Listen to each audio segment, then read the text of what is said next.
This podcast is sponsored by nobody. Don't be a scaredy cat. It's Janus Blythe, Ruby from the Hills Have Eyes. And you're listening to Tommy Throwback Kovac on Splat from the Past. So just tune in and have a spectacular Halloween. Hey dudes, welcome to Splat from the Past, the only 80s themed horror and sci-fi show where things can get totally radical. Now today, I will be welcoming back my good friend Janus Blythe, who played Ruby in The Hills Have Eyes, and she played Rachel in The Hills Have Eyes too. And that's going to be the focus of our conversation today. We're going to deep dive The Hills Have Eyes Part 2 because I watched it again recently. It had been a long time since I watched it, and I'm like, oh, we got to deep dive this. I have so many questions now that I forgot about because it had been a while. Also, I want to ask her, if she has any memories of working with Suzanne Summers on Zuma Beach because of Suzanne Summers passing recently. I think that would be a great topic of conversation. See how she's been doing with the cons lately. So yeah, here is my new interview with Janus Blythe. So, The Hills Have Eyes Part 2. I was watching it the other day for the first time in years and years, and I'm curious, when Wes called you and said he wanted you for this, were you surprised that, he waited so long to make a sequel? Well, I didn't know much about, I was just excited that he called me. Mm-hmm. Invited me to lunch and asked me if I'd be interested. I said, you betcha. And he didn't have it completed that time, but he didn't, I think he might have gave me a little bit of the story, but not much. I didn't care. I just wanted to do it. And it was written for Michael and I, basically, and we're the only two coming back. Right. And that was exciting. And I that's the best part of it, was when I got to be with Michael. I just wish that it didn't have so much other extraneous stuff. He told me that he and his son got a hotel room and locked themselves in the room until they finished the script. And I think maybe they should have done that. Yeah. They should have took their time, absolutely. Yeah. So you Much of the stuff in it, Yeah, absolutely. You played Rachel, this kind of, she's like a social worker like woman for these teenagers. She's empathetic yet has a disinterested quality to her in that, even though she's kind-hearted and everything, it's like she almost doesn't want to be there, and it kind of begs the question, is Rachel Ruby or an amalgam of Ruby, like in a supernatural sense? Well, now, wait a minute. I didn't want to go back to the desert. Uh-huh. But definitely I tried to change and not be Ruby any longer. Now, are you familiar with the song that was written for Ruby by Anti-Scene, Uh-huh. by Jeff Clayton? Ruby, Get Back to the Hills? Yeah. Yeah, when he watched Hills 2, because he loved Hills original, he didn't like her being all conservative, and so part of the song is get out of those designer clothes and get back to the hills. It's really a great song. You can go on YouTube and listen to it. Also, Hank Reese, he also recorded it. Oh, nice. Yeah, he's released it twice on his album. It's called Ruby Get Back to the Hills. It's a fun song to listen to. And that's exactly how I felt. Get back to the hills. And when I got there, of course, that's when I wanted to become Ruby. It just happened naturally. And I wish there was more of that in the film. More of her reverting back to those roots. Yeah. I did love the fight scene. I did like that. Mm-hmm. My scenes with Michael, to me, are great. And I thought there should be more of that. And Yeah. Michael and I talked about it. We were on location, and he felt the same way. But we're both there we're actors, we're there to work. Yeah. Do whatever is asked of us. I can imagine during the confrontation scene with Michael, you two probably did a lot of laughing in that scene. No. No. No. Mm-mm. Beast? Who's Beast? What? Yeah, he says Beast. Who's Beast? When you're trying to tell him about the Beast. Oh. Yeah.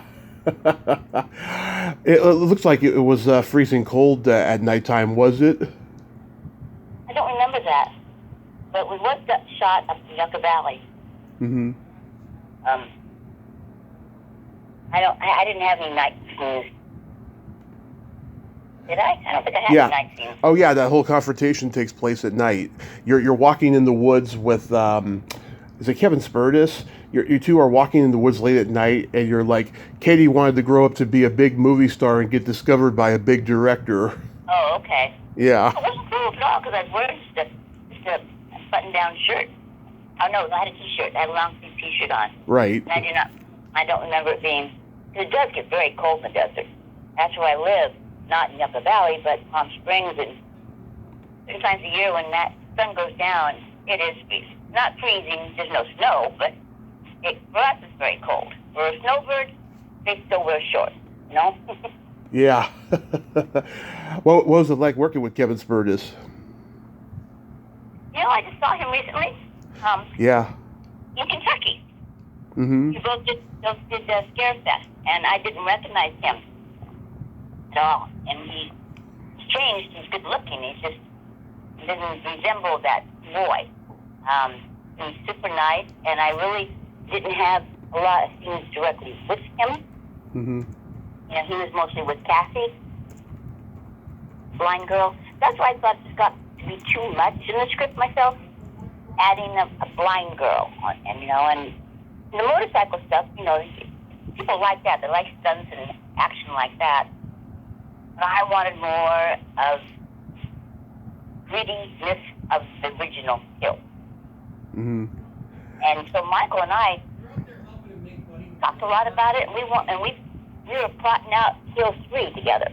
And we had a great concept, which I can barely remember now. We didn't write it down, but then he told me the rights had been purchased by someone already to Hill 3. And it was something about Hills on Mars or something like that. And I went, what? So we never went forward or did any research on that. And I never saw Hills have eyes on Mars. Have you? No, but I know that that Kevin Spurtis is a big soap opera star now. Oh yeah, he does soap operas, and that's all I can tell you is that we were there together at the Scare Festival. We were on the same car coming in from the airport. Uh-huh. That's about it, because our tables were far apart from each other. But I do text him. He texts back. He lives in L.A. Uh-huh. He comes out to the desert. I told him to come on out and visit. Nice. Yeah.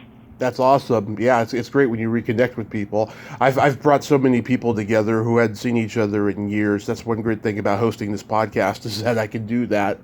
You got brought me and Jackie back together. Yeah, exactly.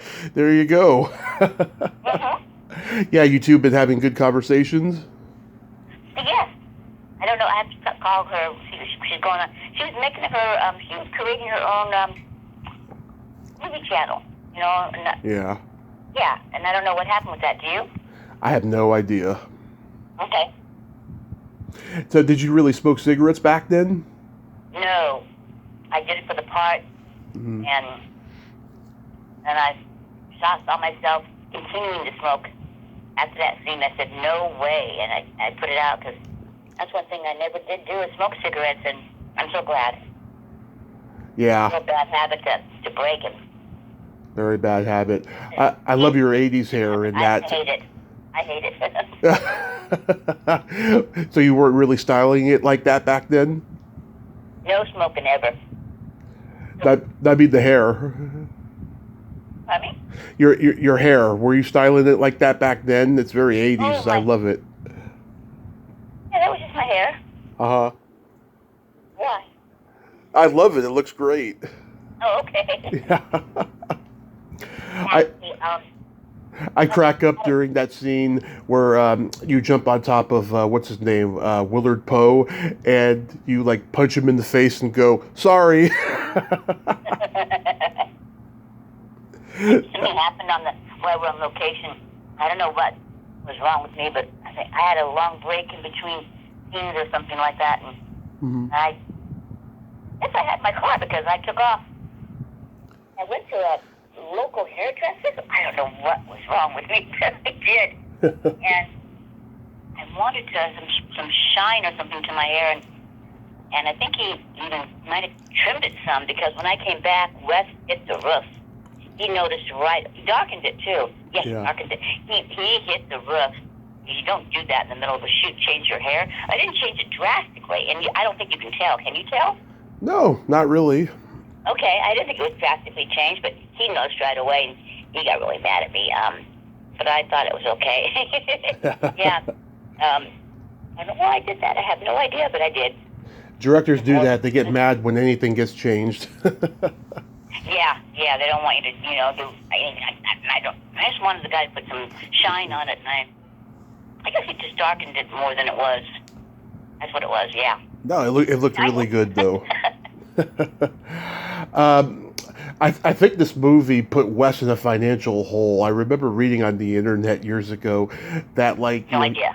yeah, he had to put some of his own money into this movie, but then Nightmare on Elm Street paid him very generously, and then he was okay.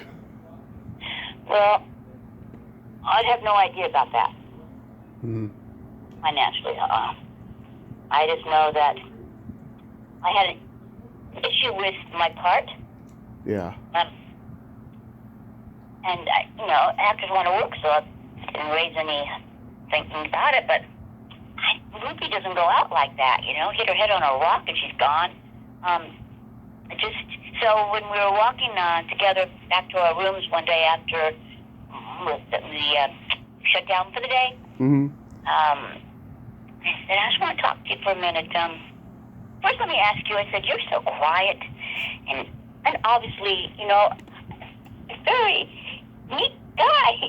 I said, how did you get this slice and dice stuff and all this blood and you've scared millions of people? And he said, well, it wasn't on purpose.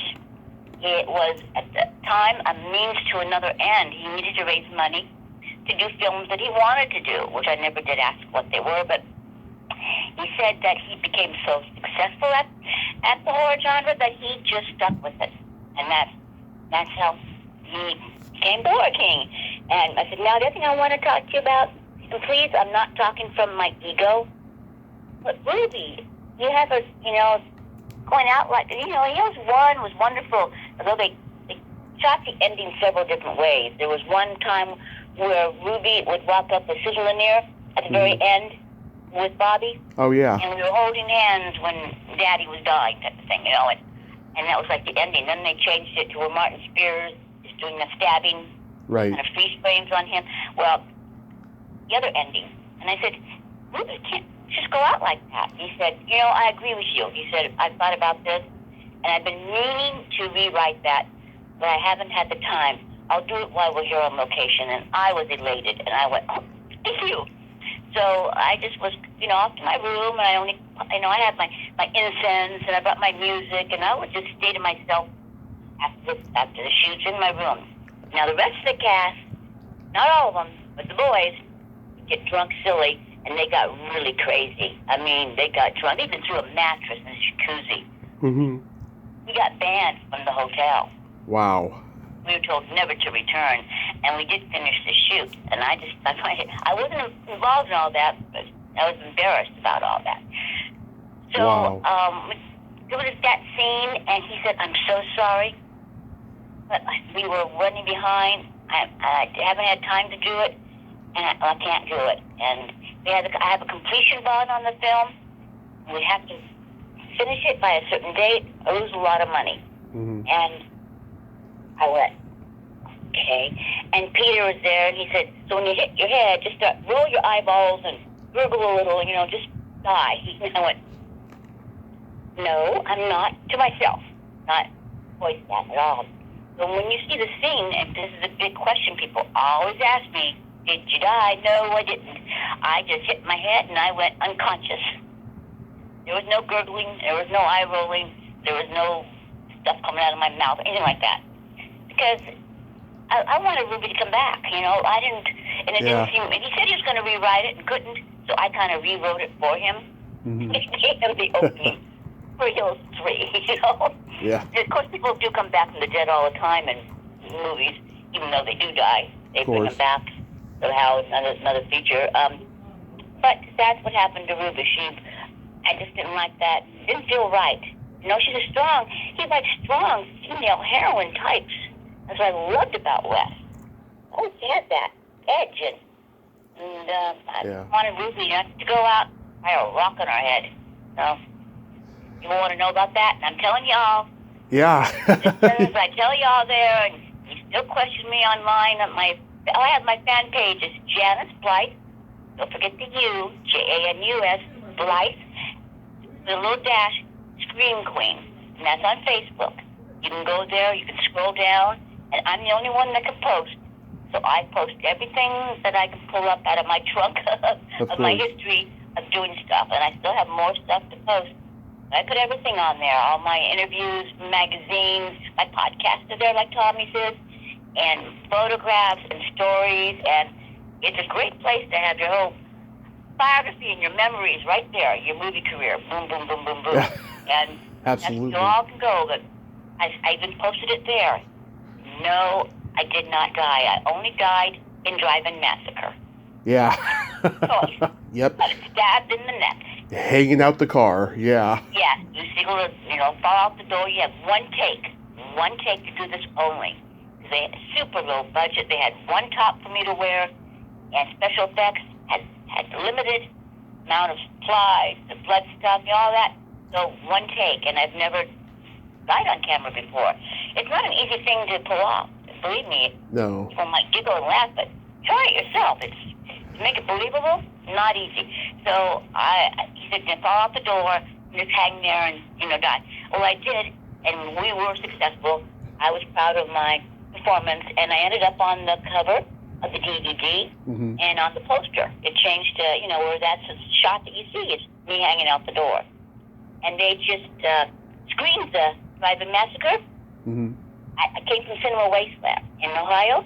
I had a fantastic expo there, and they screened two of my movies, the Drive-In Massacre, Soldier's Fortune, and we had a Q&A. It was a great, great convention. I was really happy. I was the only one from the Hills cast that was there. That was my first time flying solo. Wow. Yeah. His idea, and I loved it. And I thought I always had to have the others to draw people in, but no. He said, people have been asking for you. And I went, okay. So that really made me, filled my heart, really did. And wow, okay. And they did. They came. They came from all over, and it was just a fantastic trip. You couldn't have been there. That's wonderful. Yeah, I wish I could have been there. I finally talked to Norman Sheridan last year. We talked about Drive-In Massacre. To who? Norman Sheridan. He played Orville. He was the kind of he was the kind of alpha jerk in the movie. He got I think he got stabbed in the throat or something like that. You just have to recall that we remember that. Yeah. John Goff connected me with him. It was a year in the making because Norm has really bad health issues. I don't know how much longer he's going to last for, sadly. Well, you got to remember the actors don't always, even though we're in the same movie, we don't work together. And you're called, you do your scenes. Yeah. You're in your trailer or whatever, and want to hang out, you can. We go home, and my scene was in, I don't think they shot it in sequence in order, but my scene was in the shows in the basic early in the movie, in the drive-in. Now Michael Berryman has a great story about this. No, Michael Berryman has a great story about the Hills Have Eyes showing in a drive-in. Did he ever tell you this? No. They dressed him. It was in the very beginning. We just finished shooting. They dressed him up as Pluto. We went to a drive-in, wherever it was playing, and they took him with Peter and Wes. Wes Craven and Peter Rock took Michael Berryman to a drive-in dressed up. He was dressed up as Pluto. They told him to get out and go running around and start looking in the windows of cars. Right. And he did that, and one guy reacted very violently. Thought it was for real, scary stuff, and was going out and chasing Michael. And Michael was running back to the van. They're going, jump in, jump in. And he jumped in the van, and they took off. He said, that guy's about to kill me. And then Peter said, we had a successful movie because of that action, because of how that guy reacted. He said, that was his words. We have a successful movie. We have a success. And Michael talks about this all the time.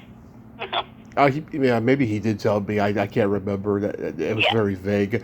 But I forgot that Harry Manfredini did the music for The Hills Have Eyes Part 2, which explains why it's very Friday the 13th-esque. I've met him a couple times. He's a sweet guy. Do you know him from conventions? No, I only met Don Peake? Yes, thank you. I went blank there for a second. My mind's still fuzzy. I'm drinking my soup while we're talking. He's a sweet guy, too. We had the first Hills reunion. He was there, too. We had everyone, Martin Spear, all of us were there, and that was 2013 Cinema Wasteland. Right. And he's a really sweetheart. And then I saw him again at another convention. He gave me the album, and then I found out that he did the music for Black Oak Conspiracy, which he didn't realize I was in, and I didn't realize that he did the music. Yeah. Yeah. Find this stuff out later, Yeah, absolutely. Kane Hodder did stunts for the movie too. Do you remember anything about him? Which movie? And The Hills Have Eyes too. I get some I get someone who's on my fan page who says he was a stunt guy on the film. He loved doing the film, and that must who you'd be talking about. That I had like I said, you might have seen I had a female stunt double. The only thing and this is my ego, that I thought she was a little bit too big. Yeah. They only can shoot a stunt double from behind, and she was bigger than I was, so to speak, and Yeah.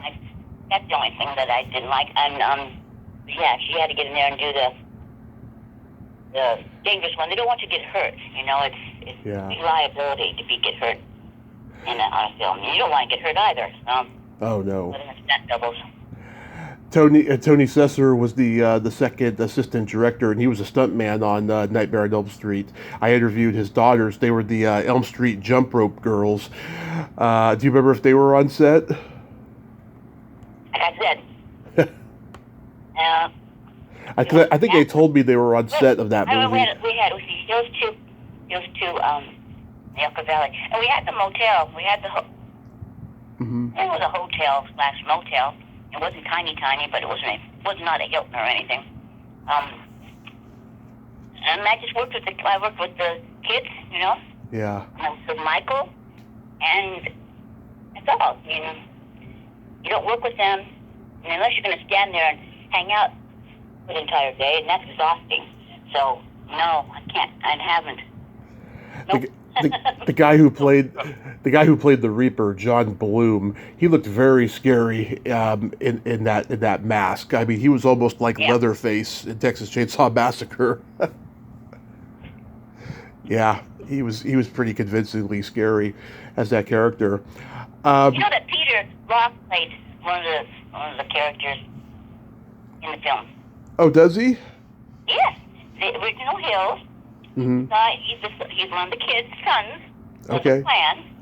He's the one that picks up the walkie-talkie and yells something and jumps up and down. But he's not Mars. He's not Pluto. Jupiter? I don't know. I don't remember which planet. How come Ruby doesn't have a planet name? I don't know. I don't know. Planet, but me. Maybe she should be called Ruby Mercury or something like that. I'm the Ruby Stone, and the Ruby, the gemstone. Yeah, he's the one. You'll see him if you watch it. He's jumping up and down, and he's going. I don't know what his line was, but it was one line. I did it, or whatever, and he's all excited. Nice. Yes, you walk. Nice. We recently lost Suzanne Summers, and you were in Zuma Beach with her. Yeah, and I didn't work with her a lot either. I was called. You go to show up on location. They showed you your trailer, and I had that jogging scene on the beach in a bathing suit. Yeah. And that wasn't a scene with her. People ask me that all the time, and no, I did not get to work with her. You didn't go to the after party and meet her? If there was one, I don't remember being invited, so I don't know. You guest starred on the short-lived McLean Stevenson show. Any memories of that? Uh-huh. I got to be pregnant on that. Jerry Hauser. Oh yeah. Yes. No, that was my first. Wasn't that 3-camera live sitcom? It was. No. Yeah. Let's see. Yeah. Yeah, it was your. Yeah, because you had done Barty B. Jones, but that was like a single camera. Yeah. Right. This was on stage in a studio, Mm-hmm. and that was 3 cameras. Yeah. No, I mean that was my first time doing that, and I got to experience almost every aspect of the industry. Yeah. don't remember everybody's name, but I remember my experiences. Yeah. Oh my God. Do you know Shelley Herman? Of course I do. I saw that. You know her too? Yeah, she's been on the show, and I knew her for like maybe 2 years before she came on the show. She was a fan of mine because I've interviewed all her friends. Oh, well, we were in mice together. Yes. Oh, I wanted to. It's funny, when I talked to her, I wanted to bring you up, and I forgot. Let's talk a little bit about mice. Yeah, Mike's improv comedy was the last E for Mike's improv comedy Entourage. Mm-hmm. We toured Hollywood's comedy clubs doing improv, and it didn't matter if there was one person in the audience or 100. We went on. Mm-hmm. And sometimes there was one person in the audience in some of these clubs. We even played out here in Palm Springs. Mike would book these gigs. Mm-hmm. But it's a great tool for an actor to have. You can do improv. You can handle any situation, and that's really important. Because every movie that you watch, every single one, you're not married to the lines either. Something's going to go off script. Something's going to be ad-libbed. Something's going to be improv. And you can't say, oh, no, that's not the script. I can't do that, You have to have that ability. And so the improv was great experience for me. It was 5 or 6 years we did that. Mm-hmm. Yeah. Yeah, Off the Wall. I didn't discover that show until YouTube recently, and I was cracking up. There's some funny stuff on there. Terry Kaiser, oh God, one of the sweetest guys I have ever met at a convention ever. I love him. Yeah, I'm surprised that it didn't do better because, I thought we had a lot of potential there. They had a great cast. Oh yeah, what's her name? Cynthia Stevenson was on there. Pat Fraley. Yeah, Was it Milton Berle too? Oh yeah, Milton Berle did guest star on there, right? I've got a photograph of us all, group shot with him. That's a great memory to have. I got to post that on my fan page. I haven't done that one yet. Did he take his penis out? No, why? Why did he do that? He was always known for doing that because he had a huge one. So he would take it out and just show people? Oh yeah, all the time. Well, maybe he wanted to, but he didn't. Well, the reason I brought up Shelley was because when she was a page at NBC, she almost got raped by McLean Stevenson, and she has it in her book that just came out. She has a book, a memoir book? Yeah, it's called My Peacock Tale. It is oh my God, one of the best reads in a long time I've had. It is just a juicy, fun book, I'll tell you. We know Michael Berryman just wrote a book too. Yeah, I want to get it. I haven't had a chance to get his book yet. It's not about his career though. Oh yeah, because he and I talked briefly about it a couple years ago when he was finishing it. He told me that there's going to be a chapter about Michael Landon and their friendship and all this stuff. Yeah. He had a little creative conflict with the publisher, and because he just wanted to stick to his story. Story's about him as a little boy, and it's not about his acting career. And they want him to put all his acting career stuff in that. And he said, that's what it's not about. About this little boy and his story, and it's a great story. What happened, how he grew up, and stuff like that. But So he had to go off and he kind of published it himself. Mm-hmm. Because they wanted him to team up with a known writer. And this writer was saying, well, go ahead and do it. You're not going to, you're going to fail. And he said all kinds of negative things to Michael. And so they parted ways. And Michael had to pay this guy a lot of money to I guess, co-author, or, I don't know how he worded that to me, but he parted the books, because this guy was a published author, a known published author, so that would help Michael's book. But he wanted him to put everything he did, like he tells at the conventions, but right. Michael was very firm about this was not what this was about. He understands that fans want to hear about that. This is a book about his little boy growing up, and I haven't read it myself, but we've talked a lot about it. Overcoming disability and all of that stuff, yeah. Are you going to write a memoir? Well, you know what? I'm doing a magazine interview right now, and I had to answer these questions, talking to you, but on paper, and I've never had to do that before. Interviews have always been recorded and then transcribed, and then this great article comes out. Well, this one is like a podcast, but on paper. I'm going, oh my goodness. So I'm writing, and I keep writing, and I'm going, oh, I have a lot of stories to tell. And so far, I'm trying to cut it down, and I'm at 6 pages of just some of the stuff. Mm-hmm. And I keep going. I got myself a little book here. I haven't gone into my growing up a pastor or anything. I just touch on some of the stuff, because he asked me so many questions that there's no way that would be a book to answer everything he's asked me. But I thought about it now that I put it on paper and I have it saved in my computer. Yeah. I'm going to keep going and put down some of the more stories that I have. Because Jeff Clayton, my #1 fanboy, told me he wished that he had recorded me, because I have so many great stories to tell him about what this happened on this movie, this happened on that movie. He wished he had recorded me all these stories. So now I'm putting them down on paper, or computer paper. Computers are supposed to eliminate paper. Ha, ha, ha. They sure have not. They created more paper than ever. But at least I'm going to have it down, and I'm going to keep going with that, Tommy, because now that I've already got the hard part over, starting of it. I was born in Lakewood, California. My grandmother came here from Germany when she was 19. That stuff. It just kept going from there. So, yeah, I might do that. Maybe a memoir. I don't know what to do. How long is Shelley's book? Shelley's book, it's a couple hundred pages or so, maybe less. I don't know. I haven't counted the pages, but it is a great book. Yeah. I'm sorry? Is that her career? It's mostly about her time at NBC. She said that she might write a sequel. Oh, okay. She had a lot of stories in there, huh? Oh yeah, and on the cover, it's her in the background of Johnny Carson playing Stump the Band with somebody, because she was the page at the Tonight Show a lot. Oh, well, I got to dance with Doc Severinsen and NBC Orchestra backing me up. Oh yeah? Yeah, I did a Bud Light commercial with Norm Crosby. Oh yeah.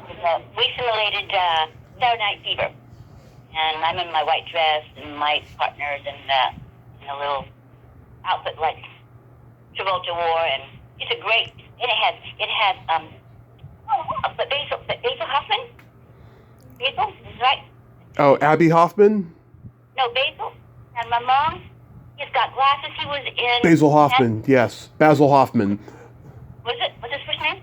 Basil Hoffman. Okay, I'm just saying it right. Basil. Okay, Basil. Yeah, he was in the commercial too. And I do this big and another comedian and Norm Crosby. Anyways, I do this dancing. I'm dancing in the commercial. Yeah. So they asked us to represent the Natural Light Commercial Actor Convention in Lake Tahoe. Their annual convention. They have all their, they have so many beers. So they have every section of their beers, and they have a commercial that represents them, and they react whatever they do. So I said, yes, of course I'm going to go. Lake Tahoe, and there was Doc Severinsen and the NBC Orchestra playing music for me to dance to, and with my partner, and we danced. We didn't do the commercial. We didn't have Norm Crosby there. We didn't reenact the commercial, just the dancing part. So that's quite a memory that came out of commercial. You never know where something will lead. Absolutely. Nobody knows what their destiny is. You never say no. Absolutely. I mean, I haven't, and here I am. So how's the conventions been going? Have they been good since, COVID's been slowing down? Yeah, he started up again, and in Ohio, I landed a personal appearance booking agent, and he had, you'll know this, Sleepaway Camp reunion was there. Uh-huh. Yeah, the sleepaway camp people, yeah. Yeah, they were there, and I was at the same line of tables. I was there, and Matt was their agent, and we met. Mike. Matt. He's got a partner named Mike, too, off in Los Angeles. Yes. He's got his wife, Sarah, and Samantha, and him, and Mike. Yeah. It was Matt that was there. So, three of them. Mm-hmm. Matt. So anyway, we talked, and we shook hands, and he's now representing me. So that's, he said, let's make some money. So he's already pitching out there for me. And I've already booked a convention in Canada coming up in April. It's called the TK Expo, and it's in Chatham, Kent. And I have to fly into Detroit, swim over Lake Erie, get into Canada. But it's for Big Brothers, Big Sisters. It's a charity, and I love doing something like that. It's important to get back in the world, and I did the scare that cares. I did that in West Virginia. The Scares That Care, yeah, I know them. Yeah, we did a reunion there. So this is going to be just me. It's coming April 2024, which is, I can't believe it's going to be November in a second. I mean, we're still in summer here. It's 102 degrees today. 102. It's a hot day today. But everyone else is like feeling fall and feeling wintry coming, and I'm going, I'm still in shorts. It's so hot. But, I will be there coming April, and it's called CK Expo. And, it's close for anyone to come over, like I said, from Detroit and other surrounding cities to come over Lake Erie and cross into Canada. And it's my first time doing an expo in Canada. So I'm excited about that. We're going to have a drawing. I'm going to auction off some stuff. I've got a Ruby Hills Have t-shirts I have made up. Nice. And, yeah, we're going to auction that off. And we'll have some drawings with some other stuff. I got a tote, and I got a patch, a silk patch, and other stuff like that. And that's going to be fun. You ever get crazy fans who want you to sign body parts? Only one time. I think it might have been in Kentucky, just signed on the arm. It was a female. She didn't have anything to sign on. She didn't want to pay for a photo, and I just signed on her arm. I don't know what she did with that, never washed it again. I mean, but I wasn't sure. I didn't charge her or anything. I just signed it. You've been lucky, Janus. You've been able to avoid penises at all cost. I have. I haven't had any. I can't say that it has not been a nasty experience at all. And Robert England also was in Kentucky. Oh, yes. His line fans was down the block and out the door. And, he's been doing this for so long and so many years. He charges an awful lot for an autograph. And he only would do so many in a day. And he has a cutoff. And people would get really mad because they would walk up and say, okay, it's cutoff is here. And people have been standing in line for hours. And I said, they got to handle it more like they do on Black Friday, where they hand out tickets. You were in this line, you can walk around the whole store. You don't have to stand in line for hours. Well, they started doing something like that, where they gave people numbers, yeah, and then they cut it off so people didn't have to waste their whole convention by being turned away. But I got to go say hello to him. So this big long line now, you have to imagine the convention center is huge. I'm walking by this long line, and they're going, who's this girl walking by us all? And I start walking by them, passing them all up, to get to the front where he's signing, the table. He's got like 5 handlers behind him. And I walk right in, and they go, whoa, wait. It's okay. We can move it together, he may charge a lot, but he gives you what you pay for, because he talks to everybody for like 10 or 15 minutes. I was just going to say, when I walked up, he was talking to this guy, full attention on the guy, on the fan, full attention. He didn't look to see who was next to him or nothing. He just, until he was finished with what he was doing with that fan, and I just stood right next to him, he did not even acknowledge me. when he was done, he turned and went, oh, and gave me a great big hug. Which confirmed what I told the handlers, that he knew me. And I also he came out from Australia, and they did a documentary on him. And they contacted anyone who had worked with him and asked if they would be on camera for that. And I did. So they came out here at Palm Springs. We set up in my living room, and it's out now. Yeah, I gotta see that documentary. I heard it's really, really good.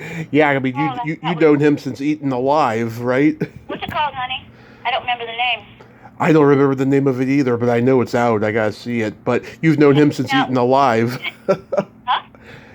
You worked with him on Eaten Alive. Oh, sure I did, yes. And I see him at conventions, and I saw him in Universal. We were both there for a Halloween thing, and it's always like we just bonded immediately. We were like old friends. Like Michael and I bonded very strongly on the hills.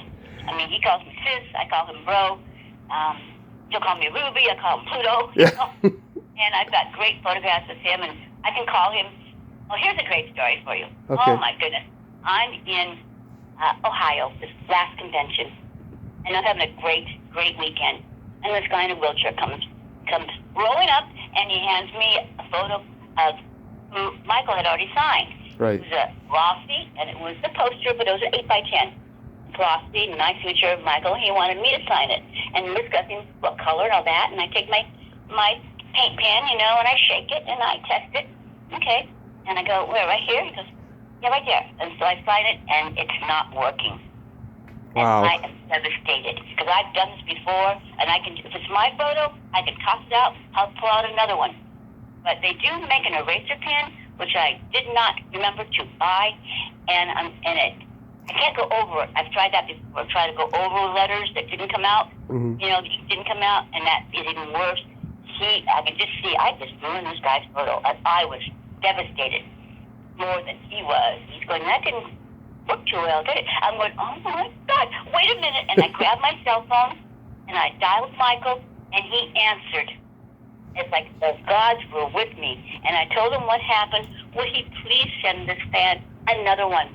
Because I just destroyed this one. I mean, I didn't destroy it, but it didn't come out good. I mean, the guy's he's not going to get rid of it. Believe me. I mean, it didn't smear all over. It just, the ink didn't come out on a flow like it should. So the J is like half there kind of thing. So Michael said, sure. So I went, oh, thank you. And I handed the phone to my handler, who helped me all weekend. Yeah. To get the address and all that. And then he said, let me talk to the guy. So she handed the phone to the fan, who I forgot to keep his information. That guy has a story forever to tell about his autograph experience with Michael and Janus. And it was so wonderful of Michael to do this. And we talked just last week, and I thanked him again. He said, well, we have to keep our fans happy because it's not for them. I said, absolutely. And I'm so glad you answered, because you don't always answer. No, I don't. It goes to voicemail. He's not into doing texting and emails and that stuff. It's hard to get a hold of him. If you call, it'll give you a voicemail. He picked up, and I talked about that for the rest of the show. I mean, my heart was pounding that I ruined this guy. What am I going to do? So it was a great story that this guy's going to, my handler said, her name is Paula, and she was related to Ken and Pam, and her brother was married to Pam's sister, so she was a paramedic, and hey, save me, my heart's going too fast, and she said, that guy's going to have a story to tell forever, and it worked out really nicely. There are little stories like this that happen. You never know what's going to happen, but that was a good ending. That was wonderful, yeah. Jeff Clayton started my fan page for me. Thank you so much for that, because I wanted always to have one, but it's a lot of work, and I didn't want to have to do it every day. Well, he handled it. He managed it for over a year, and I said, I will take over. I will take over. When I'm ready, I'll just take over. So he started the whole thing. He posted everything, and he's my number one admin for my page. Jeff Clayton is. The one who wrote Ruby Get Back to the Hills. So, and I have Dennis Highland, who also is my number two admin, and then there's me. But I'm the one who posts everything now. And the people say you can tell the difference when it's coming from me or if one of my admin have made a post. Because we write differently. We write. I like to keep it simple. I don't want to get into a lot of stuff. I just want to say, here's a photo of me at, you know. Yeah. Well, if you write that memoir, and you need a forward or a blurb, I'm here. I'll do it for you. Okay. I have a joke for you. Okay. You always do. What is it? You know the difference between a dildo and tofu? You would eat a dildo? No, I don't know. They are meat substitutes. That's a good one. I think I'll remember that one. I can tell that one. Yeah, that's one of my newer ones. Meat substitute, yeah. I was thinking more like edible, and well, you can eat them both, but not really swallow the other. Janus, thank you so much for coming back on, and I hope you feel better soon. And yeah. I hope you have fun at your next convention and everything. Okay, Expo, and don't forget my fan page, Janus Blythe, Screen Queen on Facebook, and Janus with the U, or you won't get directed there. So Janus, and I love you, and I feel a little better. I'm a little hot right now. But thank you, Tommy. My pleasure. Love you too, Janus. Have a happy holiday season and be safe out there. Thank you, honey. Bye. Well, there you have it. Janus Blythe. Ain't she a sweetheart? I just love her. And I'm so glad that we could talk again today. And yeah, I forgot about Off the Wall. Damn it. I wanted to bring that up. I wanted to bring that up to Shelley. And then I forgot to write it down with Janus. Damn it. But at least we got to talk a little bit about it today. Well, until next time, this is Tommy Throwback Kovac saying there's no shame in living in the past because the present sucks. Later, dudes!